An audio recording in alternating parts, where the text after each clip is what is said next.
ഉറങ്ങിയില്ലേ? ഇല്ല. ആ കുട്ടിയുടെ കണ്ണ് തുറന്നിട്ടില്ല. ഒരു നേരം പോക്ക് പറഞ്ഞു. നടക്കാൻ പാടില്ലാത്ത ഒരു വിഡ്ഢിത്തം. നീല, ഒന്നിങ്ങോട്ട് നോക്കുക. ഞാൻ ആ മുഖം ഒന്ന് കാണട്ടെ. ഏതിരുട്ടിൽ വേണമെങ്കിലും വിളിച്ചോളൂ. പക്ഷേ ഈ കണ്ണെനിക്ക് കാണാമെങ്കിൽ ആ ഹൃദയം എനിക്കറിയാൻ പറ്റും. ഇന്ന് ഈ ദേഹത്ത് ജീവൻ തുടിക്കുന്നുണ്ടെങ്കിൽ അത് മരുന്നിന്റെയും മന്ത്രത്തിന്റെ അല്ല, ആ കുട്ടിയുടെ പ്രാർത്ഥനയുടെയും സാമീപ്യത്തിന്റെയും ഫല. എന്റെ മുഖത്ത് നോക്കി പറയൂ, നീലാണ്ടന് ഭാനുമതി ഇല്ലാതെ പൂർണ്ണതയുണ്ടോ?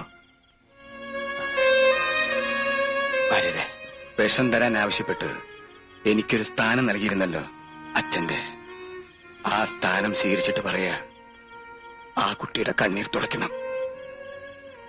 അവരുടെ നന്മയാണ് ആഗ്രഹിക്കുന്നുവെങ്കിൽ ചാവോളം അതിനെ നെഞ്ചിൽ ചേർത്ത് നിർത്തണം.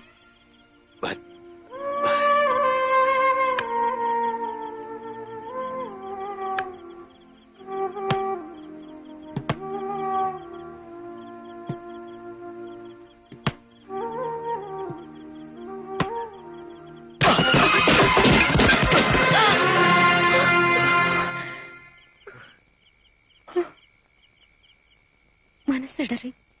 അതാ കാല്.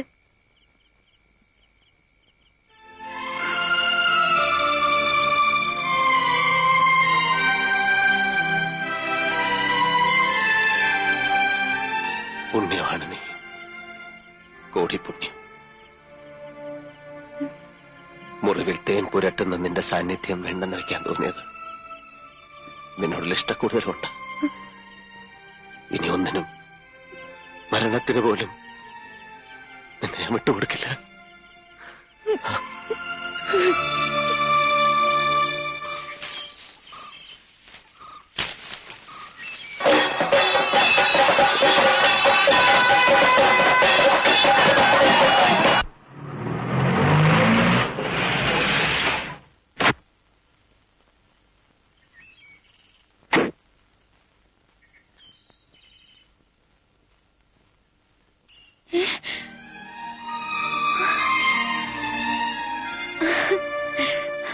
മോളെ.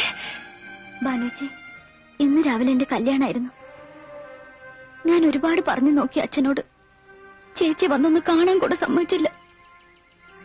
ചേച്ചി ആഗ്രഹിച്ച അച്യുതേട്ടൻ എന്തൊരു വെട്ടിയാ. മൂപ്പർക്ക് എന്തുകൊണ്ടും ചേരുക ഞാനാന്ന് ഓർക്കണ്ടായിരുന്നു. മോളെ, അച്ഛന് സമാധാനായി. ഇനിയൊരു കുടിയൊഴിപ്പിക്കൽ ഉണ്ടാവില്ലല്ലോ. പോരെങ്കിൽ ഇപ്പോ മരുവിന്റെ വീടും സ്വത്തും നോക്കി നടത്തുന്ന എന്റെ അന്തസ്സും. നിനക്കിഷ്ടമല്ലാതെ ഇഷ്ടവും ഇഷ്ടക്കേടും എന്നെ പോലൊരു പെണ്ണിന് അങ്ങനെയൊക്കെ ഉണ്ടോ? കിട്ടിയത് മഹാഭാഗ്യം എന്ന് കരുതല്ലാണ്ട്.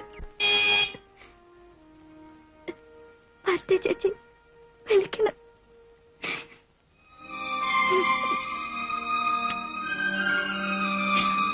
മോളെ, എന്തെങ്കിലും വിശേഷങ്ങൾ ഉണ്ടാകുമ്പോ എന്നെ അറിയിക്കാൻ മറക്കരുതേ ചേച്ചി.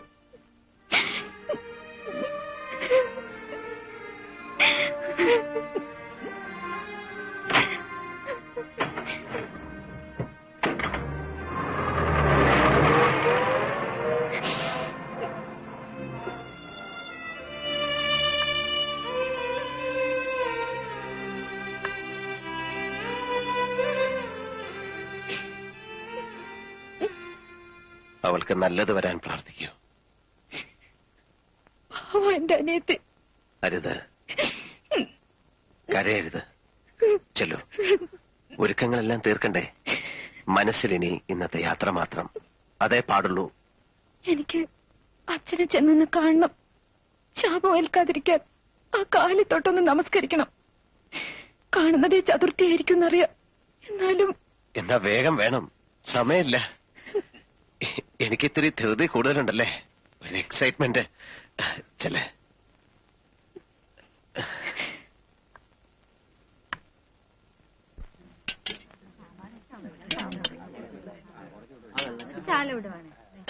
ഞാൻ പറയായിരുന്നേ, ഒരു കണക്കിന് ഈ അന്നദാനം നന്നായത്. ഒരു വിവാഹ സദ്യ എന്നൊക്കെ പറയുമ്പോ എന്താ ചെലവ്? പെട്ടെന്നെടുത്ത തീരുമാനമായിരുന്നല്ലോ. ആരെയും വിളിക്കാനും പറയാനും ഒന്നും പറ്റിയില്ല. പിന്നെ നോക്കിയപ്പോഴേ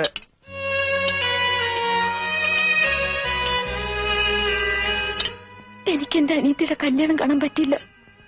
അതിന്റെ പേര് കിട്ടുന്ന ഒരു പിടി ചോറ് അത് ഞാൻ തിന്നോട്ടെ അച്ഛ. അച്ഛന് വെറുപ്പാണെന്നറിയാം. യാത്ര പറയാനും അനുഗ്രഹം വാങ്ങാനുമാണ് ഞാൻ വന്നത്. ഞാനിന്ന് പോവാണ്. അച്ഛൻ മറന്നു കഴിഞ്ഞ ആ പഴയ സ്വപ്നം ശപിക്കരുത് അച്ഛ. അച്ഛന്റെ ഭാനു തെറ്റൊന്നും ചെയ്തിട്ടില്ല. അച്ഛനൊന്നും മറന്നതല്ല മോളെ.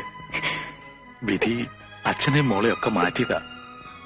ശപിക്കാൻ അച്ഛന് കഴിയുമെന്ന് തോന്നുന്നുണ്ടോ കുട്ടിക്ക്?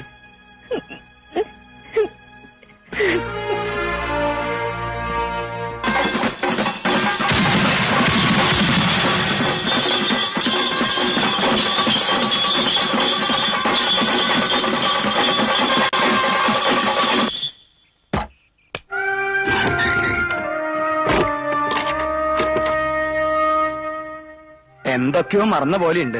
എടിപിടിന്നുള്ള യാത്രയായി പോയില്ലേ? എന്ത് മറക്കാൻ? എല്ലാം മറക്കാനല്ലേ ഈ യാത്ര. ഭാനുവിനെ കാണുന്നില്ലല്ലോ.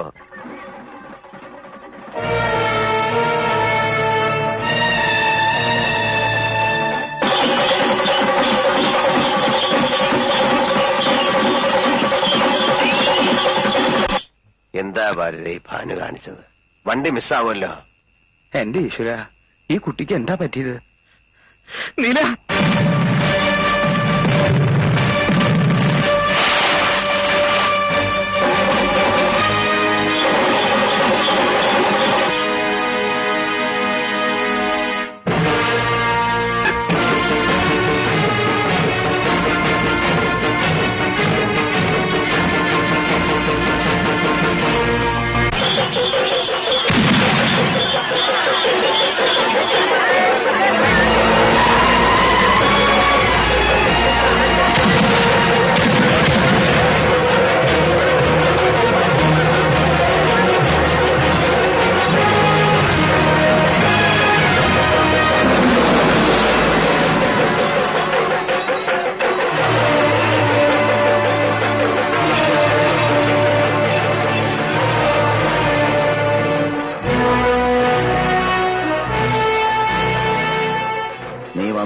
അല്ലേ ശേഖര?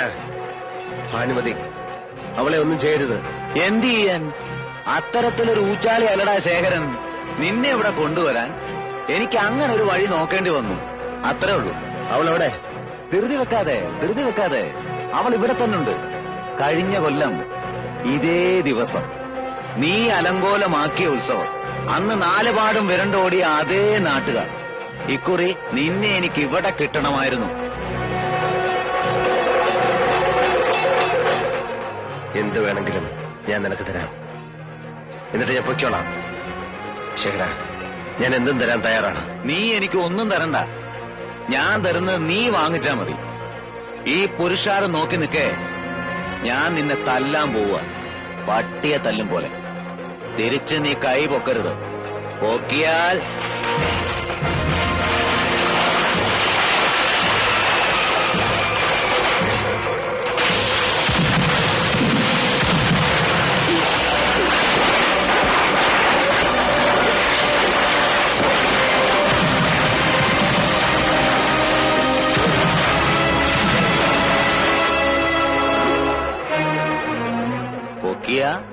വെടിമരുന്ന് പോലെ കത്തും.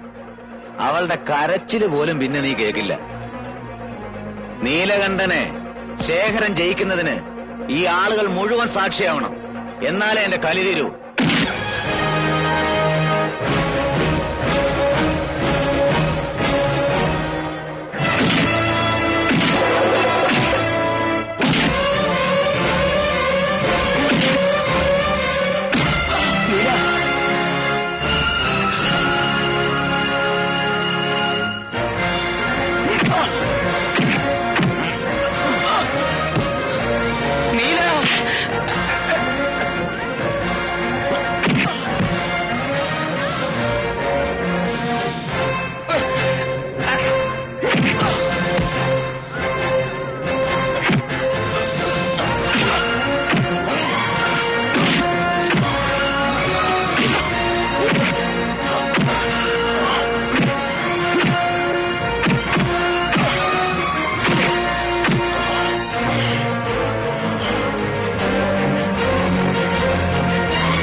ശേര, എനിക്ക് ജീവിക്കണം, സ്വസ്ഥമായിട്ട് ജീവിക്കണം. അതിന് തടസ്സം നിൽക്കാൻ ഇനി നിന്റെ കൈകൾ ഉണ്ടാകരുത്. അതുകൊണ്ട് ഞാനിതെടുക്കുക.